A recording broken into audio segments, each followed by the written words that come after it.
आडवाणी जी ने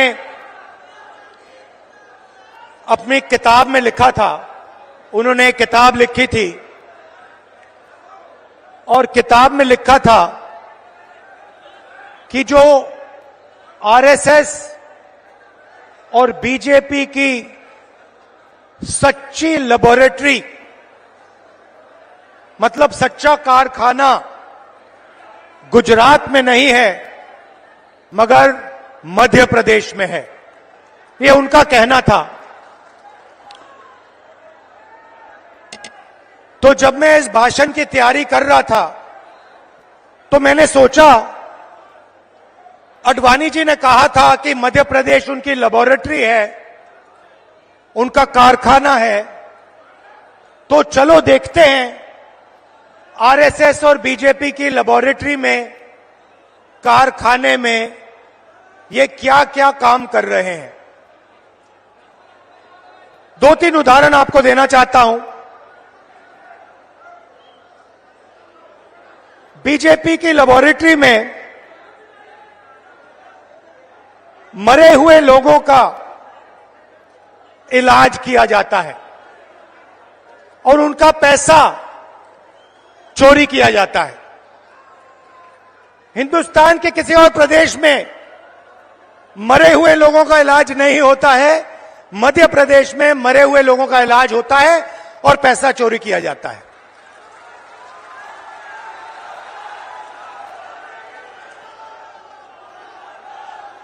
मध्य प्रदेश में और किसी प्रदेश में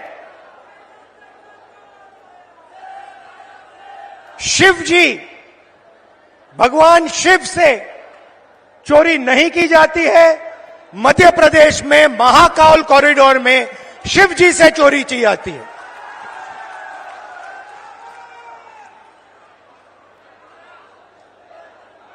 बच्चों के जो स्कूल यूनिफॉर्म होती है,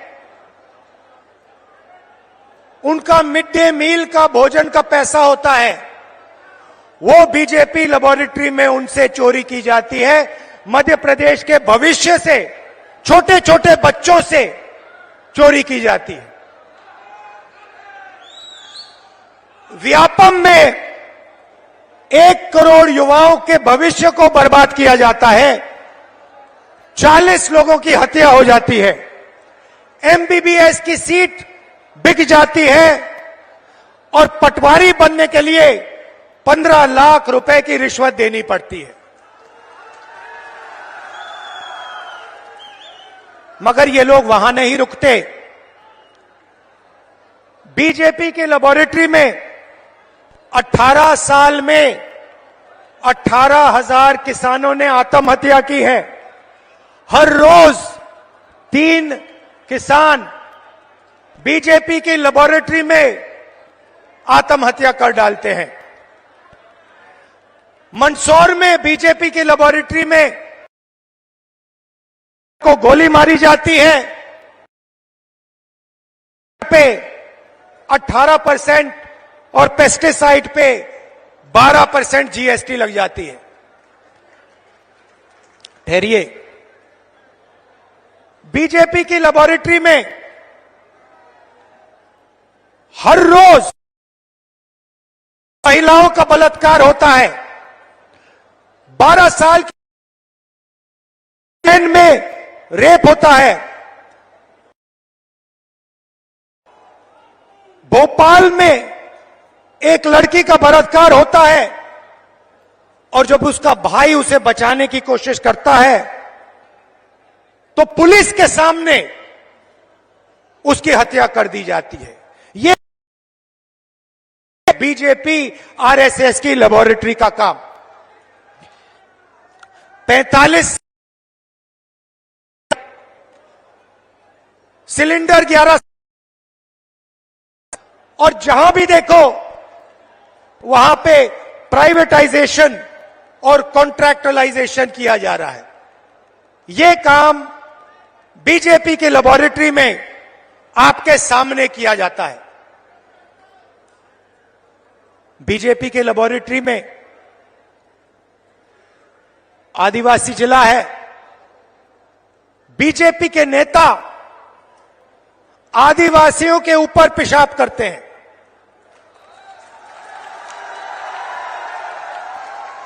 यह मतलब था आडवाणी जी का जब उन्होंने कहा मध्य प्रदेश में आरएसएस और बीजेपी की लेबोरेटरी बनेगी,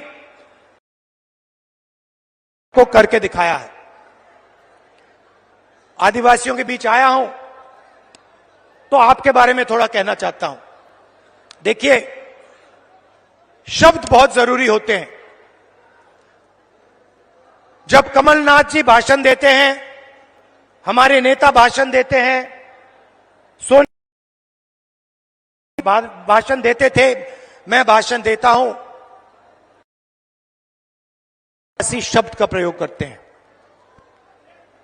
आपने हमारे मुंह से कभी वनवासी शब्द सुना है? आदिवासी शब्द बीच में फर्क क्या है? आदिवासी शब्द का मतलब हिंदुस्तान के वासी जो यहां पहले आए थे। आदिवासी शब्द का मतलब जब पहले हिंदुस्तान आया, पहले लोग जो यहां रहते थे, जो इस जमीन के मालिक थे, उनको हम आदिवासी कहते हैं। मतलब यह कोई खोखला शब्द नहीं है। इसका मतलब हिंदुस्तान की जमीन, जल, जंगल पर आपका सबसे पहला हक बनता है। यह है इसका मतलब।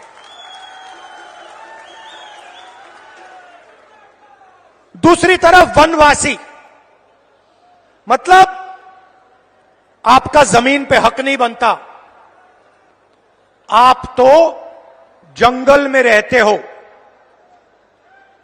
इसीलिए बीजेपी के लोग, बीजेपी के नेता आदिवासियों पर पेशाब करते हैं। और जब कोविड का समय आता है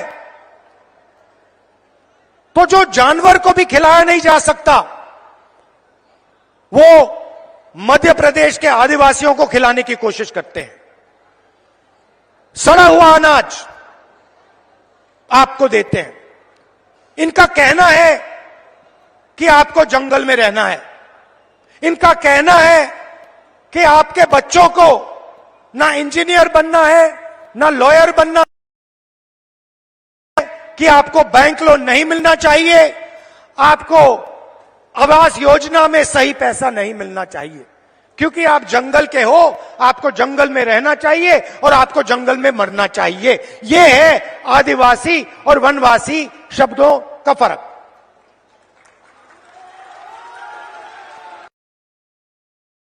साफ है।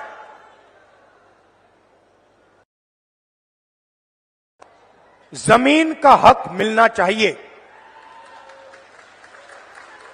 जंगल का हक मिलना चाहिए। और हम कानून लाए, क्योंकि हम खोखले वायदे नहीं करते। हम पैसा कानून लाए, हम फॉरेस्ट राइट एक्ट कानून लाए। अब इन पैसा कानून में साफ लिखा था, जमीन लेनी है,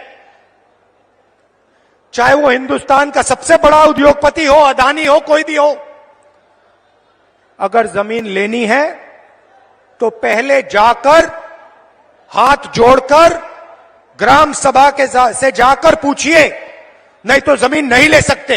यह कानून बनाया हमने।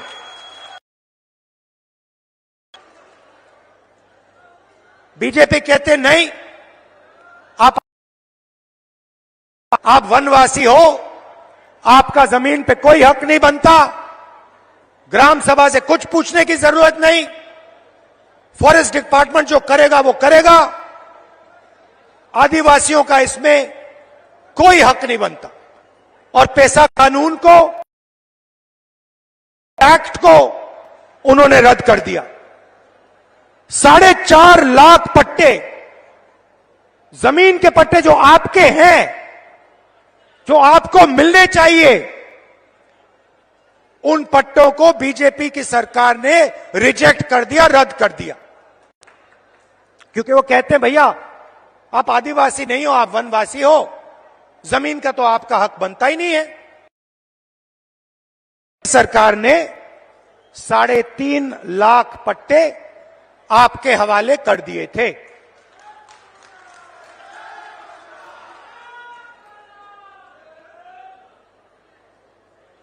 बीजेपी सरकार ने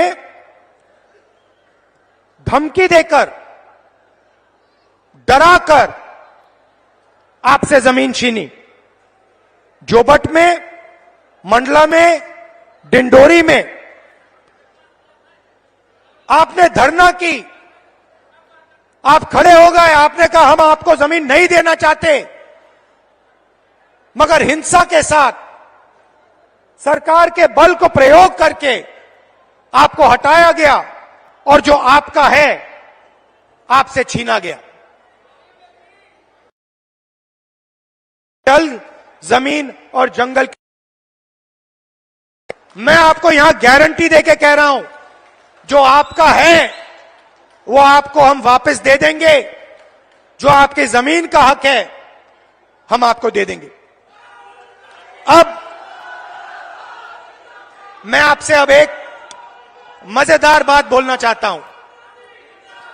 इस बात को आप गहराई से सुनिए, क्योंकि ये आपके भविष्य के लिए बहुत जरूरी बात है। देखिए, हिंदुस्तान की सरकार को 90 अफसर चलाते हैं, कैबिनेट सेक्रेटरी चलाते हैं और secretary to the government of India चलाते हैं। हिंदुस्तान सरकार का कोई भी निर्णय हो, छोटे से छोटा निर्णय, बड़े से बड़ा निर्णय, मनरेगा कैसे बनेगा, आदिवासी बिल कैसे बनेगा, डिफेंस का पैसा कैसे खर्च किया जाएगा, ये सारे के सारे निर्णय अंत में ये 90 अफसर साइन करके निर्णय लेते हैं। भाई और बहनों, बीजेपी के एमएलए और एमपी नहीं लेते हैं। बजट का कैसे प्रयोग किया जाएगा, हिंदुस्तान में जो जीएसटी का पैसा लिया जा रहा है, गरीबों से छीना जा रहा है, वो पैसा कैसे इस्तेमाल होगा, ये 90 अफसर निर्णय लेते हैं। अब मैंने पार्लियामेंट में भाषण में कहा कि 90 अफसरों में से 3 अफसर ओबीसी वर्ग के हैं। और मैंने कहा कि भैया ये जो पूरा बजट है, इसमें से सिर्फ 5% बजट ओबीसी अफसर डिसाइड करते हैं। अगर हिंदुस्तान की सरकार 100 रुपए खर्च करती है तो ओबीसी वर्ग के अफसर 5 रुपए का निर्णय लेते हैं। अब मैं आपसे सवाल पूछता हूं, मजेदार सवाल। अगर हिंदुस्तान की सरकार 100 रुपए खर्च करती है और ओबीसी के अफसर 5 रुपए का निर्णय लेते हैं, तो आदिवासी अफसर आज कितने रुपए का निर्णय लेते हैं, यह बता दो मुझे।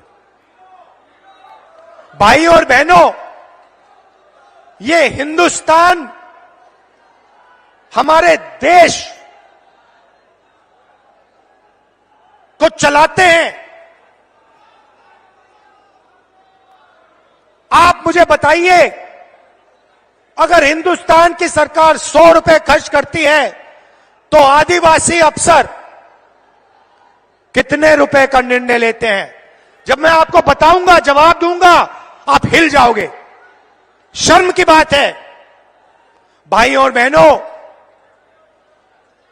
100 रुपए में से आदिवासी अफसर 5 रुपए का निर्णय नहीं लेते। भाई और बहनों, नहीं, 1 रुपए का भी निर्णय नहीं लेते। 50 पैसे का भी निर्णय नहीं लेते, 25 पैसे का निर्णय नहीं लेते। भाइयों और बहनों, हिंदुस्तान अगर 100 रुपए खर्च करता है तो आदिवासी अफसर 10 पैसे का निर्णय लेता है। इससे बड़ा आदिवासी वर्ग का अपमान किया जा सकता है क्या? नहीं।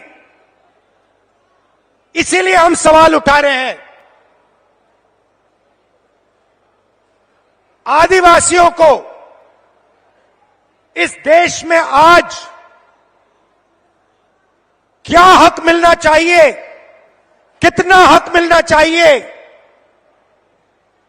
ओबीसी वर्ग को कितनी हिस्सेदारी मिलनी चाहिए, एससी वर्ग को कितनी हिस्सेदारी मिलनी चाहिए, यह सवाल है देश के सामने। इसीलिए हमने कास्ट सेंसस की बात की है, इसीलिए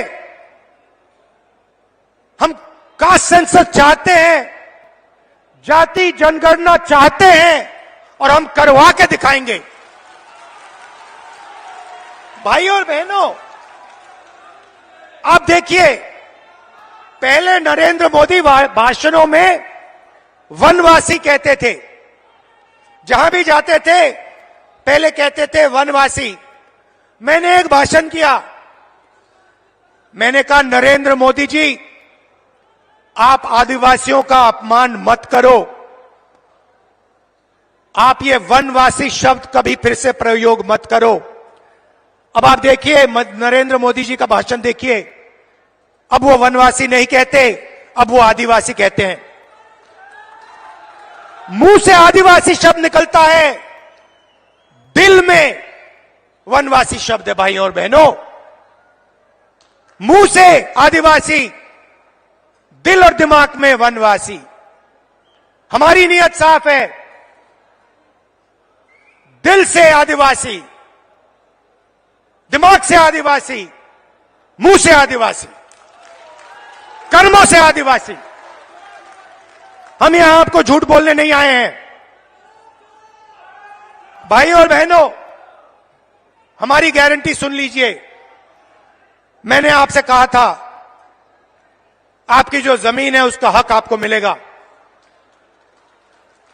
जाति जनगणना की मैंने बात कर रखी, पार्लियामेंट में रखी, हम करवाएंगे, चाहे बीजेपी करवाए ना कराए, हम उन पे ऐसा दबाव डालेंगे, ऐसा दबाव डालेंगे, उनको करना ही पड़ेगा। अगर नहीं करेंगे, परे हो जाओ, हम करेंगे। भाई और बहनों, छत्तीसगढ़ की सरकार ने काम शुरू कर दिया, कर्नाटक की सरकार ने काम शुरू कर दिया, राजस्थान की सरकार ने काम शुरू कर दिया। कहां तक भागेगी बीजेपी? कहां तक दौड़ेंगे? मध्य प्रदेश में हमारी सरकार आएगी, पहला काम हमारी सरकार का सेंसस कर देगी। क्यों? क्योंकि हम आदिवासी वर्ग को, दलित वर्ग को और ओबीसी वर्ग को हिंदुस्तान की हिस्सेदारी देना चाहते हैं। मेरा सीधा सवाल है, अगर हिंदुस्तान में 50% से ज्यादा आदिवासी वर्ग है, तो दिल्ली में 90 अफसरों से सिर्फ 3 ओबीसी वर्ग के क्यों हैं? अगर आदिवासी वर्ग 10-15% है, तो 100 रुपए में से सिर्फ 10 पैसे का निर्णय आदिवासी वर्ग क्यों ले रहा है? यह शर्म की बात है। इसको हम बदलने जा रहे हैं, और पहला कदम का सेंसस जाति जनगणना है। पहला कदम। मैंने कमलनाथ जी से कहा, कुछ दिन पहले मैंने कमलनाथ जी से कहा, कमलनाथ जी आपकी एज क्या है? आयु क्या है आपकी? हाँ,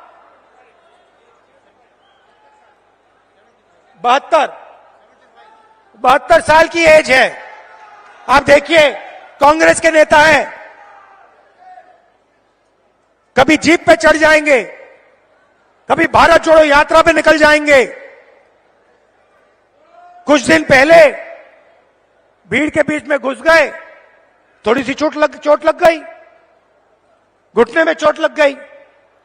मैंने पहला सवाल इनसे पूछा, कमलनाथ जी आपने एक्सरे करवाया, एमआरआई आपने करवाया? कहते हां मैंने करवाया। क्या हुआ? नहीं, हड्डी नहीं टूटी थी, लिगामेंट में थोड़ी चोट लगी। वही बात मैं कह रहा हूं कास्ट सेंसस, जाति जनगणना एक्सरे है। आदिवासी वर्ग को चोट लग रही है, ओबीसी वर्ग को चोट लग रही है, दलित वर्ग को चोट लग रही है।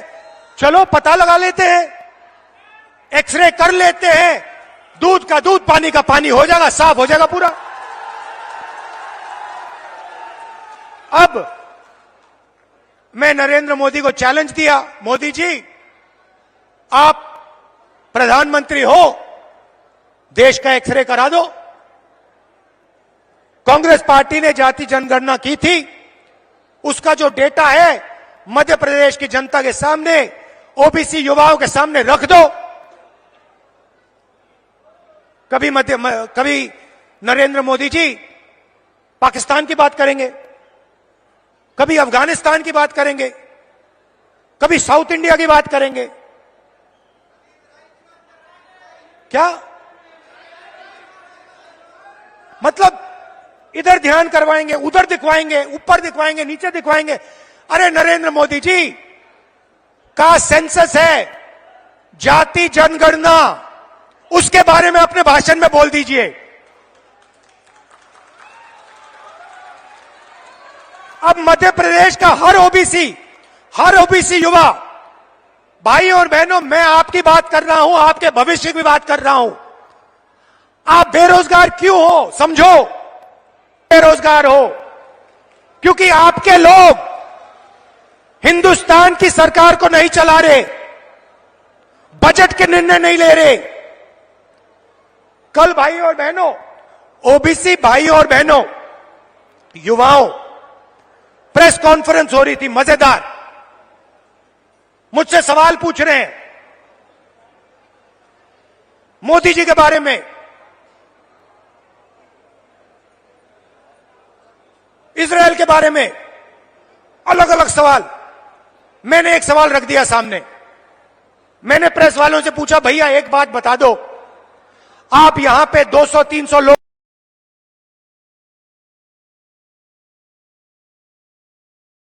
ना एक दलित था, ना एक आदिवासी था। यह सवाल है हिंदुस्तान के सामने। सवाल का जवाब हम निकालना चाह रहे हैं। ओबीसी युवा हैं कितने, उनकी भागीदारी कितनी होनी चाहिए, यह हम जानना चाह रहे हैं। नरेंद्र मोदी छुपाना चाह रहे हैं सच्चाई, बताना नहीं चाह रहे हैं। इसीलिए वो कभी पाकिस्तान की बात करेंगे, कभी वो साउथ इंडिया की बात करेंगे, कभी वो चुनाव की बात करेंगे, जाति जनगणना की बात नहीं कर सकते। रिमोट कंट्रोल कहीं और है, अदानी के पास रिमोट कंट्रोल। तो कांग्रेस ने क्या वायदे किए? झूठे वायदे नहीं, मोदी जी वायदे नहीं, 15 लाख रुपए वायदे नहीं। मैंने आज कमलनाथ जी से कहा, रणदीप सुरजेवाला जी से कहा हेलीकॉप्टर में आते हुए, कि देखिए वायदे वो ही करने हैं जो पूरा हो सके, नहीं तो टाइम जाया मत कीजिए। हम सच्चाई बोलना चाहते हैं, हम मध्य प्रदेश की जनता से मोहब्बत करते हैं, हम झूठ नहीं बोलेंगे। तो सच्चे वायदे मैं आपको बता देता हूं, कर्नाटक में किया, यहां हम करने जा रहे हैं। माताएं और बहनें, पहली बात आपके लिए, 1500 रुपए हर महीने आपके बैंक अकाउंट में। मोदी जी ने 1000 रुपए का सिलेंडर बनाया है। सरकार आते ही 500 रुपए का आपका सिलेंडर आपके घर में मिल जाएगा। 1000 रुपए आपको देने नहीं पड़ेंगे। 100 यूनिट बिजली मुफ्त में, और हमारे आदिवासी भाइयों के लिए, बहनों के लिए तेंदुपत्ता 4000 रुपए का। कहना चाहता था, इतनी गर्मी में दूर से आए, आपने इतना प्यार दिया, इतनी मोहब्बत से आपने मेरी बात सुनी, और सिर्फ आपने नहीं, मध्य प्रदेश के युवाओं ने टीवी पे आपने मेरी बात सुनी, समझी, और इस बात पे आप निर्णय लेने जा रहे हो, अपने भविष्य पे आप निर्णय लेने जा रहे हो। इसके लिए दिल से मैं धन्यवाद करता हूं आपका। जहां भी मेरी जरूरत हो, जब भी मेरी जरूरत हो, चाहे आप किसी भी वर्ग के हो, आदिवासी हो, कोई भी हो, किसी भी धर्म के हो, आप सिर्फ मुझे बुलाइए, मैं हाजिर हो जाऊंगा। दिल से आपका धन्यवाद। नमस्कार, जय हिंद। सुभाष गुप्ता जी, जिला कांग्रेस के अध्यक्ष, आभार व्यक्त करेंगे। जिला कांग्रेस कमेटी के अध्यक्ष सुभाष गुप्ता जी आभार व्यक्त करेंगे। परम सम्मानित इस देश के नेता, एक बात मैं क्लैरिफाई करना चाह रहा हूं। तेंदुपत्ता की जो मजदूरी का पैसा है, उसको हम 3000 रुपए से 4000 रुपए तक बढ़ा रहे हैं। धन्यवाद।